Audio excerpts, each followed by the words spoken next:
Hi there, everybody. Welcome back to another episode of the Family Law Insider podcast. My name is Wendy Hernandez, and I'm your host. And I'm really excited today to have my guest with us. My guest is Joshua Becker, and he is an author. He is one of the leading thought leaders when it comes to minimalism, and he just recently released a new book called Clutter-Free with Kids, and I'm just going to read a little bit from the back of it. It says he is the founder and editor of Becoming Minimalist, a website that inspires others to find more life by owning less. Here is the book. We're going to talk about the book, but we're going to talk about what living clutter-free and living a minimalist life can do for you. So welcome, Joshua, and thank you for joining me today. Oh, my pleasure. Thanks so much for having me. Well, congratulations on the book, and I know you have a lot of exciting things in the works, and I'm excited to have you share this with others. Yeah, the book has done great. It does did better than we thought, although we had a pretty good. I would say you never know for sure how well a book is going to do until you put it out there. But man, when I told parents I was writing a book called Clutter-Free with Kids, their response was, "Tell me when it's done because I need to read it." So I know that it's a big issue for parents. Happy to talk about it. It really is. It really is. And one of the things I put in the event description is, I ask people if their house looks like a Chuck E. Cheese explosion, which mine does. And I just have one 3-year-old, so I'm excited to hear what you have to say. Great. So, can you talk to me a little bit about the concept of why having less can do more for you in your life? Yeah, let me share my brief story to highlight how I got there and why this becomes such an important message for me. I'll just give you the very short version. I was living in Vermont a few years ago, and it was a Saturday morning. We woke up to do what most Americans do on Saturdays, clean the house and take care of errands. I was going to clean out the garage. My son was 5 years old at the time, and so I began cleaning the garage. My son didn't want to help, as you expect a 5-year-old, and so he's in the backyard playing by himself. And this garage job ends up taking hours, just hours and hours, as some of these projects tend to do.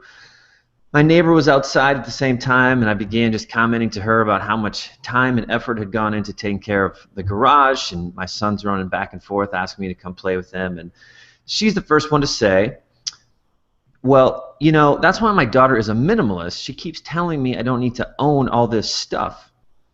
I just remember looking at all my things that were now piled up in the driveway, dirty and dusty. I'd spent all morning cleaning them, and I saw my son alone in the backyard, and just this realization that everything that I owned wasn't adding happiness into my life. We all know that. But not only were my possessions not adding happiness into my life, they were distracting me. They were taking me away from the very thing that did bring me happiness and purpose, fulfillment, in this case, my 5-year-old son. And so just this realization that all these things in our lives are actually taking us away from the things that matter most. This began our process of minimizing and getting rid of things that we didn't need for the sake of being able to pursue things that we really want to pursue with our lives. So that was the turning point for you, Joshua, that day? Yeah, I describe myself as pretty typical middle-class American up until then, getting pay raises and buying, bigger houses and more stuff, and inside my house looked like a Chuck E. Cheese restaurant. Okay. So, and at the time, Joshua, did you have a partner in your life? Yep, my wife was inside. She was doing the inside cleaning at the time, so I was doing the garage. She was handling some of the indoor rooms, and literally after my conversation with my neighbor, I ran in, and she was scrubbing one of the bathtubs at that very moment. And I said, "Kim, you'll never guess the conversation I just had with June. She said we don't have to own all this stuff." And, she's taking a break from scrubbing the bathtub. And, yeah, why don't you look into that? That sounds very appealing about now. So, that's a story for her. She was in. I would say if I want to get rid of 80%, she wanted to get rid of 60%. So, certainly there was some compromise that had to come into play. But she was on board with the decision. Okay, yeah, I was wondering about that, how whether you just went in and announced this is what we're doing, or how that went down. Yeah, no, I often wonder how it would have, shaken out if she didn't want anything to do with it, but I think that and couples run into this. It's one of the biggest questions I get is what if my partner doesn't agree, and I can't handle my spouse's clutter. And I get it. It takes two to do some of this stuff. It's always easier to see everyone else's clutter than it is to see our own. And so I always, well, just start with your own stuff. Just do what you can. Find some shared areas in the places that you can agree, that there's too much stuff in this closet, and make your own steps forward in that way. Okay, yeah, I think that's really good advice, and I agree with you. The fact that it's easier for me to see my husband's clutter and say we need to throw it away, but that doesn't go over that well normally. So, Yeah. so Joshua, can you tell me why it is you think that society as a whole, at least here in the United States, is attached to this idea of having more and thinking that it makes us more, makes us feel better? Yeah, sure. A couple of reasons. I blame advertising a lot. We see 5,000 advertisements every single day. I think the statistics are 1 million by the time we turn the age 21, and they all tell us more. They all tell us to buy more. They all say that we'll be happier if we buy whatever they're selling. If it's a physical product or insurance, whatever it is, we'll be better off if we get whatever they're offering. And we start to believe it. We start to buy into it. I don't think I've ever sat across a table from somebody who said, no, I think more possessions, I'm looking for happiness in buying stuff, right? Like no one really thinks that they're going to be happier just because they buy a lot of stuff, but we've just been told that lie so many times we start to believe it. We live in this very consumer-focused society where bad news is that consumer confidence is down, and that people are going to spend less for the holidays this Christmas, and this is like terrible news for our country. Nothing's going to work anymore if people aren't buying stuff. So we have this machine that kind of needs to feed itself. And so we have those things. And then I think just internally, there's a piece of us that gravitates towards selfishness, that gravitates toward greed and those types of things. I don't know how you can look through human history and not discover, I think that is the tendency of humans is to want more and more stuff and more things. So I think those two things come together and lead us down this road.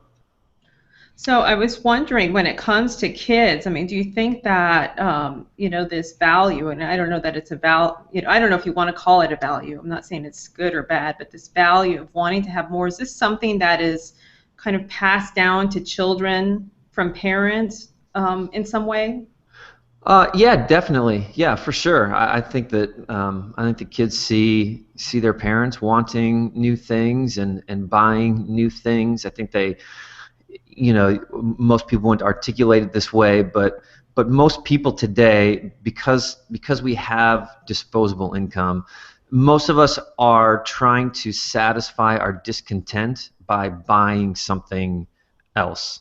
Our discontent is evidenced in our excess, right? We wouldn't have overflowing closets and drawers and garages and basements if we were content with what we had. But because we're not, and because we have the money available, we go get whatever it is we think that we want or need to bring into our house. And absolutely, I think kids pick up on that and see that, and then we feed into it. We don't want them to go without. We don't want them to be bored, and so they want a new toy. We want them to keep up with the kids down the street who got this toy. So we go buy those things and bring them home, and suddenly they see, oh, this is how it works. When I want something, I go get it. When I think something's going to make my life better, I go get it, and I don't even challenge myself or question some of the assumptions that I'm making in that area.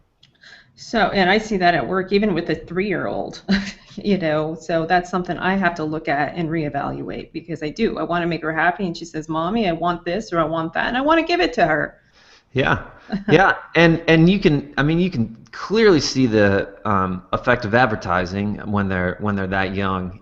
Just one advertisement for whatever it is that you order for $9.95, right? Like they want it, and they want whatever it is, and we think when we get in our 20s and 30s and 40s that we've overcome the influence of, oh, they don't advertisers don't influence me, the commercials don't influence what I buy, but absolutely they do, and that's why they keep putting money there and keep doing it. So how do you deal with your children? You have, I don't know how old your children are, but I'm thinking like tweens, who see their friends and their friends are getting iPads and just the stuff, that kids are getting, and you're not necessarily, quote, buying into it. How do you work with your kids on that, and how have your kids adjusted to the lifestyle you've created? So my son is 11 and my daughter is 7. So we haven't entered the teenage years yet. So I like to think I know what that's going to look like, but how do you know? How do you know for sure? I worked with teenagers for years and years, so I've seen some of that, and it is interesting how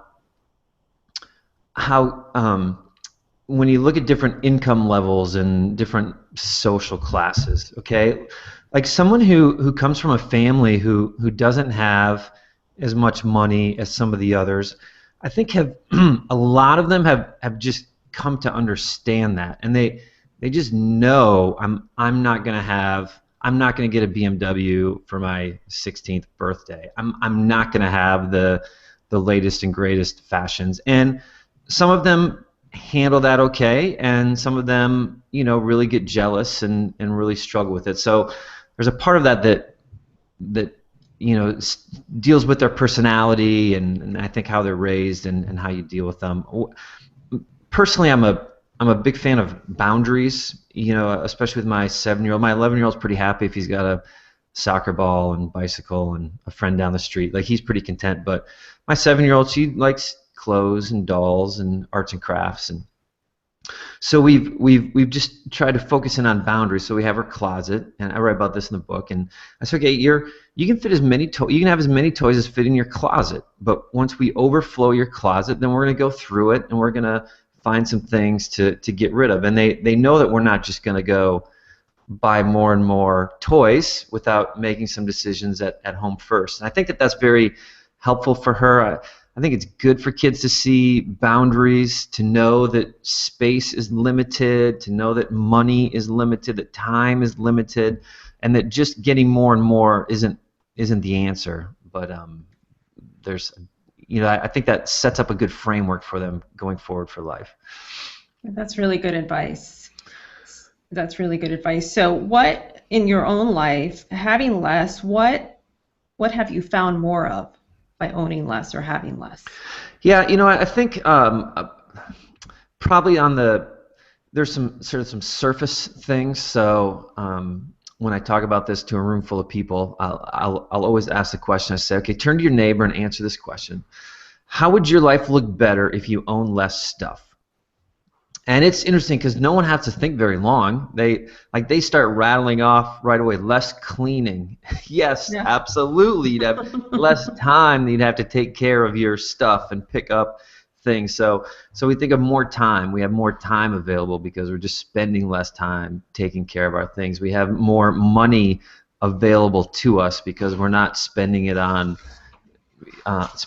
physical possessions. So we have more time, we have more money. I think that we have more energy, we have more clarity, more focus. There's just less things fighting for our attention and just less things that are distracting us from stuff that's going on. I think that we find more freedom, less stress. Like, there's a lot of benefits to it. One of the greatest ones, I think, is that we find more intentionality in life. Physical possessions tend to be a bit of a gateway, I think, is probably the way to say it. Like, once I become very intentional about the things that I own and keep in my house, that begins to spill into other things, and I start taking care of the food that I'm putting in my body and how I'm spending my time and who I'm spending it with, and so it refocuses our intentionality in a lot of ways. Okay, so on top, what I hear you saying is, on top of the surface benefits that people might see from owning less, there's a lot that is going on inside or that could happen inside. Yeah, yeah, for sure. And even like more generosity and more contentment and more gratitude and more of all these things that I've always wanted to be true about me. I was starting to realize, hey, wait, if I just own less stuff, I could have these things that I've been looking for anyway. Okay. All right. I appreciate that. Yeah. And you know, and it's something that, gosh, I mean, those are the things that I really want in my life. I think probably most people want the things that you're describing, but all the stuff is kind of just getting in the way of it, it seems. Yeah, and that's that unintentionality piece. I think I took a van load of stuff to Goodwill and it went great, and I took a second van load of stuff to Goodwill. It felt amazing, but by about the third or fourth van load of things to Goodwill, like it became very difficult. Not in finding physical things to take, but in why did I buy all this stuff? Why do I have all this stuff in the first place? And we start to wrestle with, maybe I was trying to impress people more than I would have admitted. Maybe advertising was affecting me.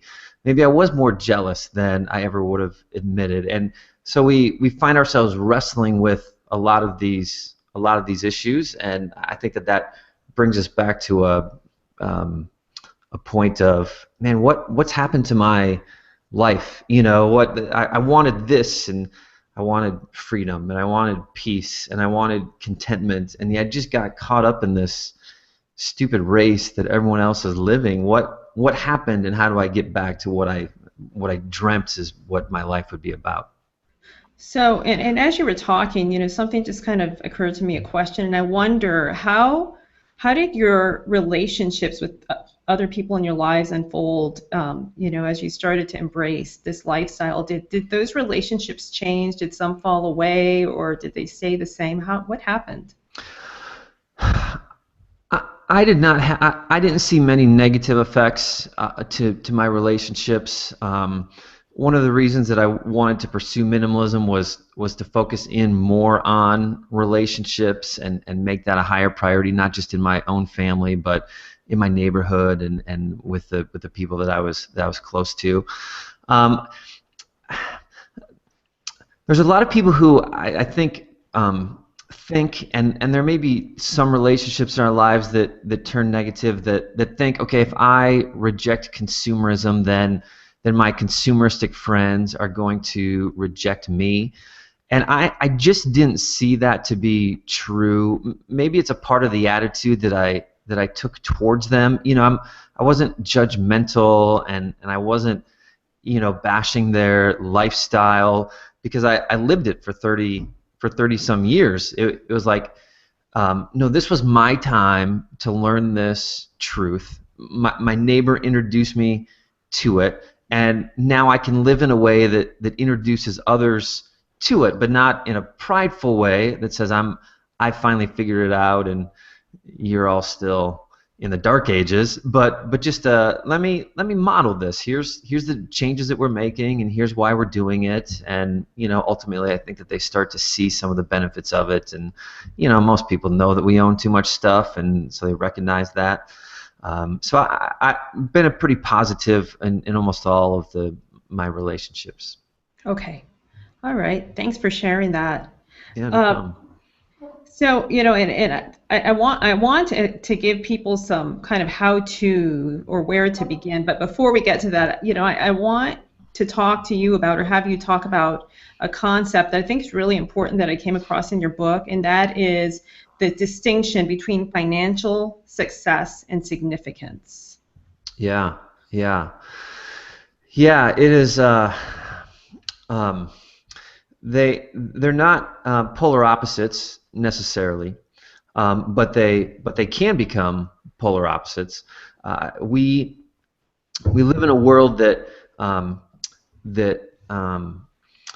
exalts financial success, one that tends to define it as the peak, the pinnacle of our lives, that we would achieve financial success, not just security but success.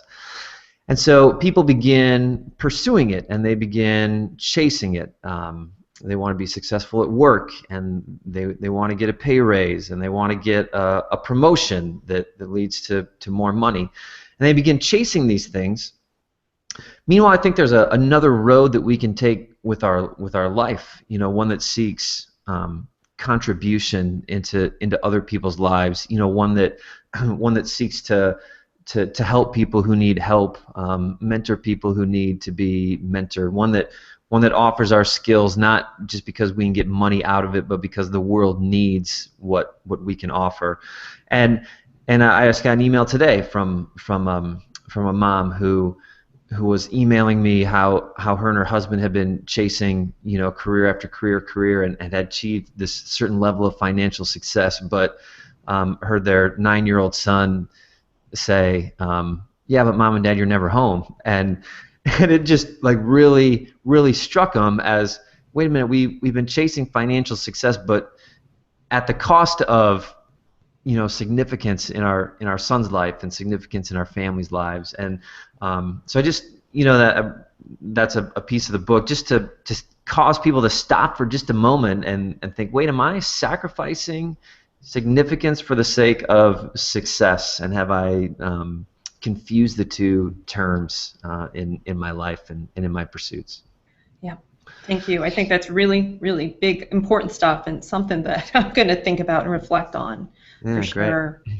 So, okay, so somebody wants to start to declutter with or without kids. Where do you even start? I mean, with a house full of crap, where do you begin? How do you begin? Yeah, I think the mindset that I didn't collect all this in one weekend, so I'm not going to get rid of it all in one weekend is a helpful place to start. Very, very freeing in that way. I encourage people to start small. I always tell the story. Years ago, I've always wanted to run a marathon, but never dreamed of running 26 miles. And so I picked up a book called How to Run Your First Marathon, and literally like the first page said, run 1 mile, day 2 rest, day 3 run 1.5 miles, day 4 rest. I'm like, oh, no one gets up and runs 26 miles the first day. No one gets up and knows what to do with everything in their home on the very first day. But instead we start small, we gain some victories, we gain some momentum, we start to see that we can do this, and eventually we get to we get to the goal. And when we talk about decluttering, a lot of people throw up not objections but questions. Oh, what am I going to do about my sentimental stuff? What am I going to do with my books? What am I going to do with my grandma who keeps giving gifts to her grandson? Right? Like we always run to the hardest things, and I said, no, don't go there yet. Just start very easy. Literally, the first thing we did was we got rid of the stuff in my car. We cleaned out the garage, so the car was out of the garage. It was parked in the street. At the end of the day, I pulled it in, and I'm looking around, and there's sunglasses and CDs and maps and ketchup packets and Happy Meal toys and like just all these things that didn't have to be in my car. And I just pulled them all out, and I put them in a bag, and I set them inside the doorway. I didn't even throw them away at the time, just set them inside the doorway. And I thought, I'm not going to put anything back in my car unless it absolutely has to be there. And the next morning I sat in my car, and I'm like, this feels really nice. There isn't just stuff hanging around, but I can focus on what I'm doing, and I can find a sense of calm and peacefulness in this very small environment. So from there we went to the living room, we went to the closets and the bathrooms, and the kitchen came real late because that was kind of a tricky one. Our storage room in the basement and the toy room, those came later on down the road. But once we kind of found a groove, like we found a methodology that worked, we were able to tackle some of those more difficult items. So I'm curious, do you think that this process that you went through, is it an ongoing thing for you, or once you've decluttered, are you done? Yeah, no, ongoing for sure. Yeah, definitely ongoing. My kids are growing, so they're they have different hobbies and different interests, as well they should, right? I hope they have playing with different things at age 12 than they do at age 5. So there's a piece of that plays into it, and they're at school and they're bringing stuff home and they're growing out of clothes, and I've changed jobs since then, which brings about different things needed to accomplish that. My wife's changed jobs since then. So life is always in shift, and I think that we've reached a good like a baseline, a good spot where new things can come in and it doesn't seem overwhelming. There's a little bit of room to add, and then after a little while things begin to collect, and we're like, okay, let's reevaluate what we've got here, and let's make some decisions about some things if they're absolutely necessary or not. Yeah, definitely constant evaluation going on. Okay, that's kind of what I thought. Yeah. So, and it's almost time to wrap up, but before we do, I just wanted to talk to you a little bit about, well, as you know, I'm a divorce attorney, and this is the Family Law Insider podcast. And a lot of what I see in my cases is people arguing over stuff, and sometimes the stuff is just really junky old furniture, but I feel like there's just an attachment, and people spend thousands of dollars fighting over $900 worth of IKEA stuff that's 10 years old. Do you have any thoughts or ideas for the people who are listening who might be going through divorce that, are feeling like they want to argue over stuff? Yeah, that is a great question. That's the first time I've been asked the question. Let me think, because some things pop into my head that probably take it beyond the mere stuff, right? Like, you can probably help me with this. Let's talk this through together. Okay. I'm assuming there's some other issues that are going on. There's especially in an unhealthy divorce, there's probably a little bit of I want it so they can't have it. I assume there's some of like, this is my identity is wrapped up in this. There might be a piece of I brought this into the marriage, and so I'm taking it out. There's probably issues of desperately looking for stability and security going forward. Yes. That, like, I need these things so that I can feel secure, and I think you add on top of that, this. Unless people take a hard look at their life, more is better, and the more stuff I have out of this marriage, the happier I'm going to be on the other side as well. Are there other issues that I'm missing? Because I imagine that all those are kind of jarbled together in this moment. I mean, I think that you probably hit the nail right on the head. I mean, I'm sure that there's more that we could come up with if we sat and thought about it, but gee, you were able to rattle off 5 or 6 things, right? Yeah, right there. I think you're dead on. So obviously, there's probably no set formula. There's probably no set worksheet for how to overcome these. I think probably anyone that's going through it now, or my advice to them would be, like, really study internally, like, internalize your emotions and your thought process as to why you want the IKEA furniture. Like, is it because I just want to stick it to them? Is it because I think that my life's going to be happier? Like, if we can at least articulate what some of those reasons are, I think then we're freed up to remove them, assuming, of course, they want to be removed from the fight. Someone probably even like the fight of that's probably a last one. There's just a competitive nature. They enjoy the fight of the whole thing. And obviously this is mostly unhealthy divorce conversations that we're probably talking about here. But I think coming to grips with some of that. I had one of the most touching emails I ever received came from a lady who. She sent me an email, and she said, "Hey, I found your website. I just want to tell you my story and how helpful your site has been to me. My husband lost his job 2 months ago, and we haven't been able to find a new one since. And so we knew that our life was going to have to downsize. We weren't going to be able to afford the lifestyle that we lived before. And so I just went online and I searched how to live with less, and I stumbled across your website. And the way you talk about minimalism and the way you talk about the joys of owning less and how it actually frees us up to pursue other things has totally changed my view my husband losing his job, and now it doesn't have to be a bad thing that we're downsizing, but it can be a good thing. It can be a freeing journey that we're going down. And I'm like, yeah, like that was very one of the most touching ones that I saw. Just that she was able to find some little bit of joy, you know, some piece of optimism in the process. And so maybe some of that relates to, you know, the conversations that you're having and the situations that you find yourself in, you know, helping people.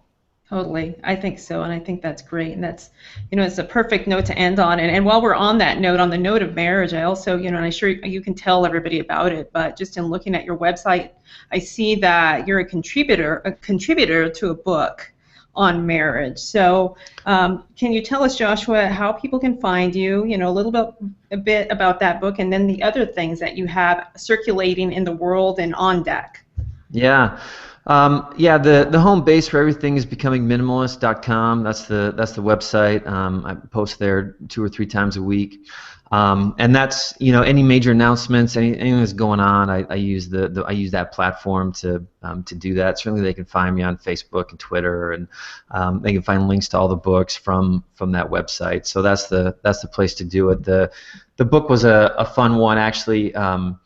There's a Christian author named Gary Thomas who has just been very influential in my spiritual life, and I got an email from a guy in Tennessee who said, hey, I'm putting together a marriage book for millennials, and I'm just asking these different authors to contribute one 600 to 800 word chapter about their best marriage advice. And he listed some of them, and Gary Thomas was on the one that was on the list. And I'm like, oh yes, I would love to be in a book that he's in. So I said yes, I'd love to write a chapter for it. And the book was free. The guy who put it together, his name's Tyler. He'd written a book about marriage, and so, you know, I think this is part of his way to get people who are interested in marriage interested in this free ebook that he offers, which then, you know, if they want to find out more, they can find out in his book. So I think that's kind of the idea behind it, which is a great idea. You know, people who are looking for marriage are the ones, marriage advice, you know, are going to be interested in the book. So that's the story there.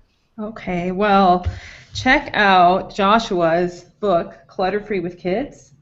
There you go. If you have kids, you're going to be happy to read this. And I'm going to get started. I have the week off. It was yesterday was my 44th birthday, and baby is with Grandma and Grandpa this week. So I think I'm going to start with my bookshelf after we get off this call. So not your book, though. This will go in the office.